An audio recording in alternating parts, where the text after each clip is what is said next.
This is Cast of Wonders, the young adult fiction podcast featuring stories of the fantastic. Welcome. Episode 151 for January 4th, 2015. Hello everyone. I hope you all had a fantastic holiday. Every year in January, Cast of Wonders takes a break to catch our breath, plan out the year ahead, and highlight some of our favorite episodes from the year gone past. This year, we had 2 new staff members join our cast of characters, so over the course of this month, we'll introduce ourselves and share with you our favorite story from 2014. And since I'm here, I might as well go first. Hi, I'm Marguerite Kenner, your editor and host. I joined Cast of Wonders in 2011 as a slush reader and a narrator. In 2013, Barry asked me to step up as editor, and I took over as host last year when our good friend Graham moved on to concentrate on other projects. By day, I'm a trainee solicitor, which is UK speak for junior lawyer, and I work in London. I'm a voracious reader, and I spend a good portion of my time being involved with various genre literature and entertainment projects, which is a fancy way of saying I help organize conventions, watch a lot of movies, and play a lot of video games. Selecting my staff pick this year was tough.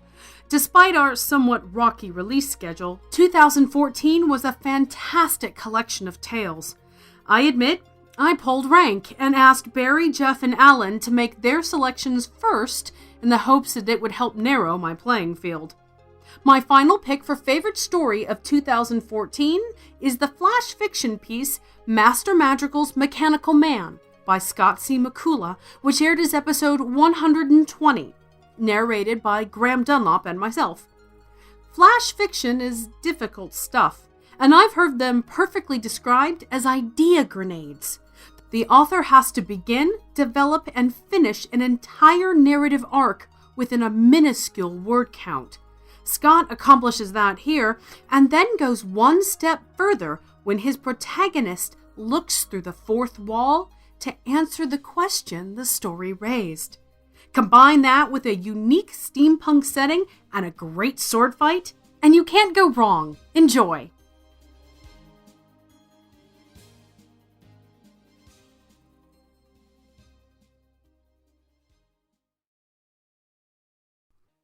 Master Madrigal's Mechanical Man by Scott C. McCullough.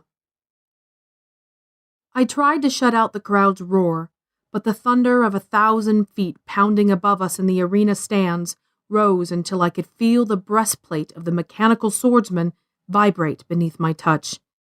Master Madrigal gestured with his palsied hand for me to replace the automaton's helmet, but I hesitated to examine the delicate inner workings. Just one small adjustment. A cuff to the back of my head arrested my motion. "We have spoken of this, Setter," said Madrigal. "There is no problem with the balance." He crossed his arms, tucking his useless right hand out of sight beneath his sleeve. I persuaded my mother to send me to her uncle Madrigal after his illness, when I was just 12 years old. The word apprentice was never used. Girls do not apprentice to craftsmen like Madrigal, and I don't think he would have taken an apprentice in any case. He referred to me as his hands. My deft fingers did the work his no longer could. "Yes, Master Madrigal."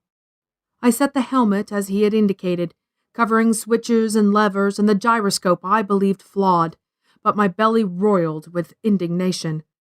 Madrigal thought me no more intelligent than the automaton, as though my head, too, were full of switches and levers contrived to direct me to his bidding. But I held my tongue. Contesting Madrigal's opinion would only make him sour and stubborn.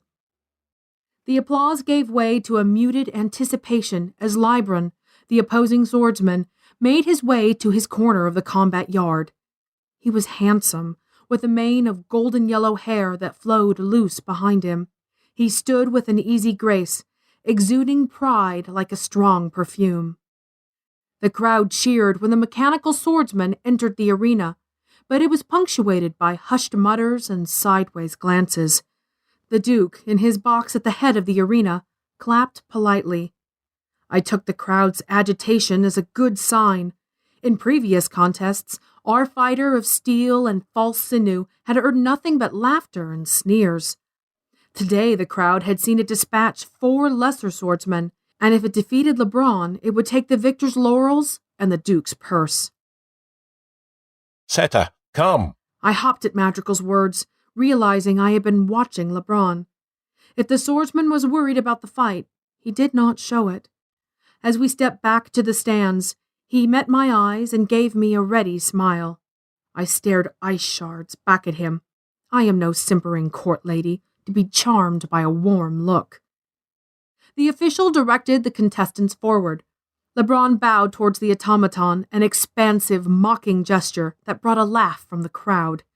The automaton mimicked the motion exactly, to an echo of nervous laughter.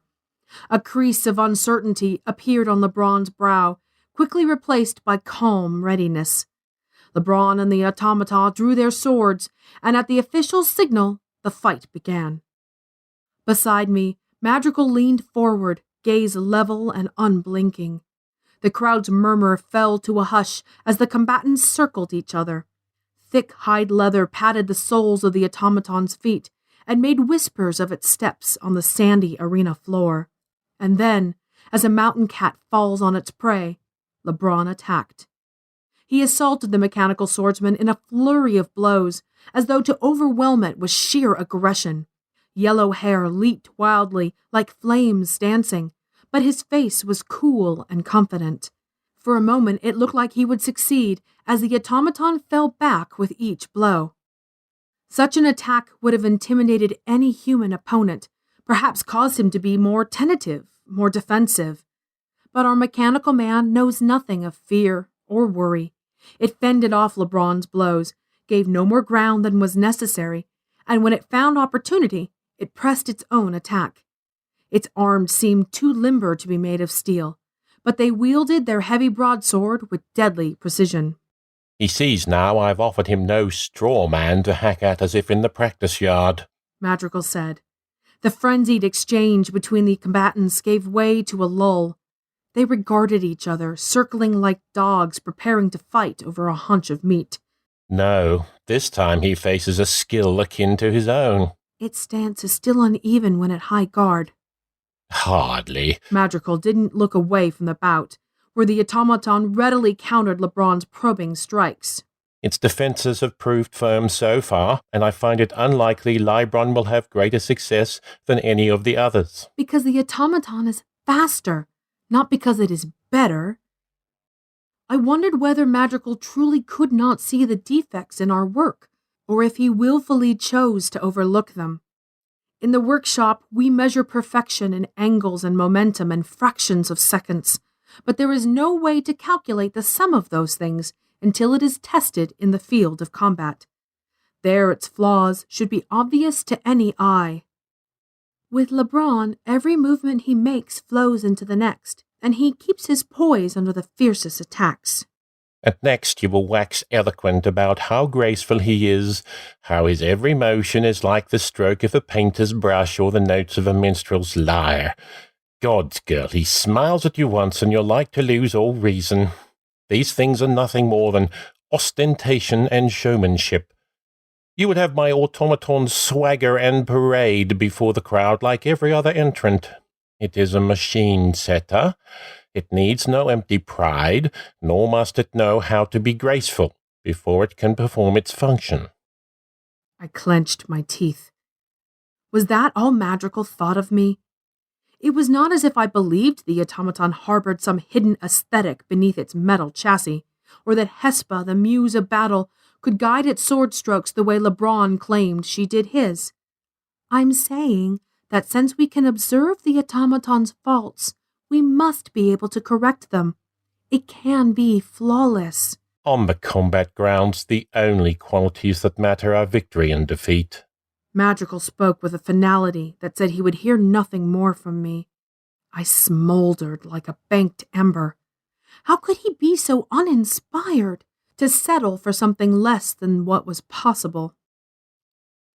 The pace of the fight had increased, the automaton becoming more aggressive as it adapted to its opponent's fighting style. LeBron wore a lionish grin and met the automaton blow for blow. They were well matched, But where our automaton got on by its speed and strength and consistency, LeBron fought like a flower petal on the wind, responding without thought to every turn and eddy of the battle. Beside him, the mechanical swordman looked cumbrous and awkward.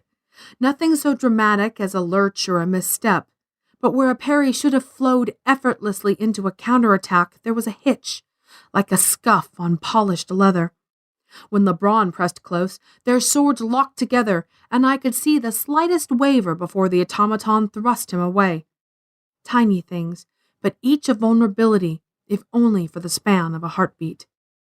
As if to belie the flaws I observed, the automaton scored a resounding blow against LeBron's armor. The swordsman staggered, a wide dent evident in his left shoulder plate, but he managed to duck away from the automaton's following swing.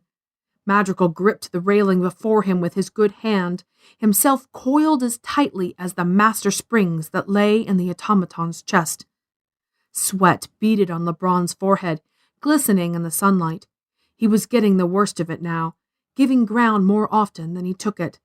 The automaton moved too quickly, responding to LeBron's movements almost before he made them.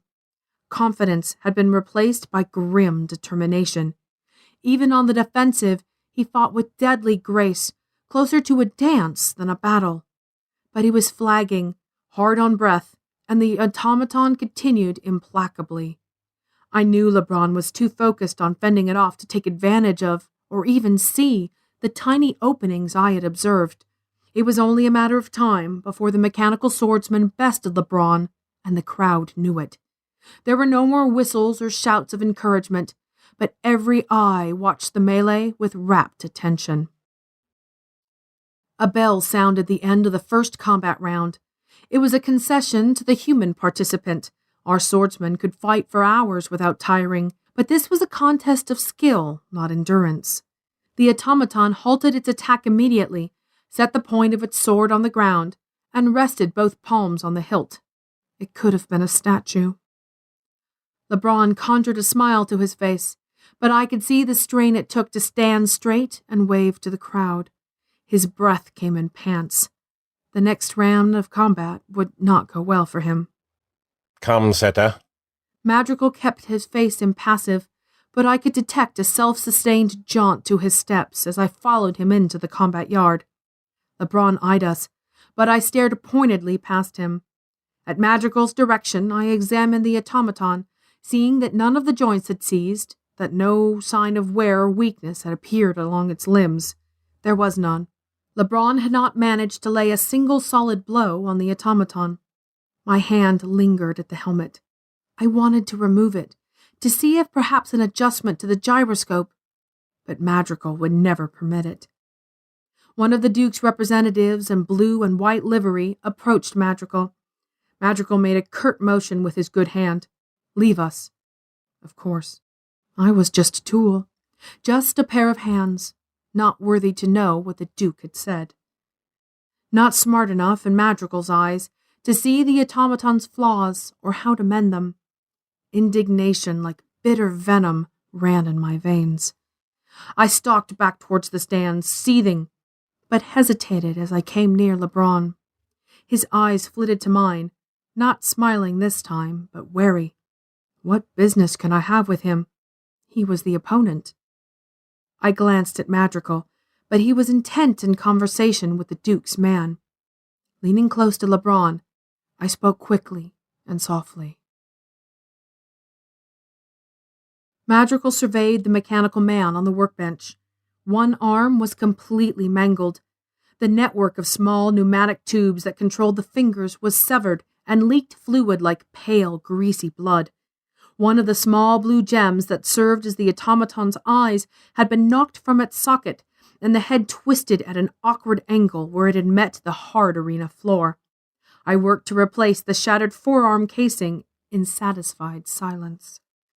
Careful with that, Madrigal snapped, but he wasn't looking at me. Consumed in thought, he examined the schematics rolled out before him. He grumbled to himself. I caught something about gimbals and minimizing external torque and made a short notation. He was already formulating improvements, new possibilities. I did not betray my master, whatever you might think. I didn't enjoy seeing the mechanical man bested and broken. But understand, I saw its weakness. I always see its weaknesses. Madrigal is a genius at his craft, but he is blind to some things. It falls to me to point them out. However, I must. Our mechanical man could have bested LeBron today. It could have earned the champion's laurels and the 1,000-crown prize from the Duke. That might have been enough for my master. But it's not enough for me. He can hit me. He can belittle me. He can pretend I'm worthless. None of that matters. What matters is that when we're finished, Madrigal and I, our mechanical man won't merely be the best, it will be perfect.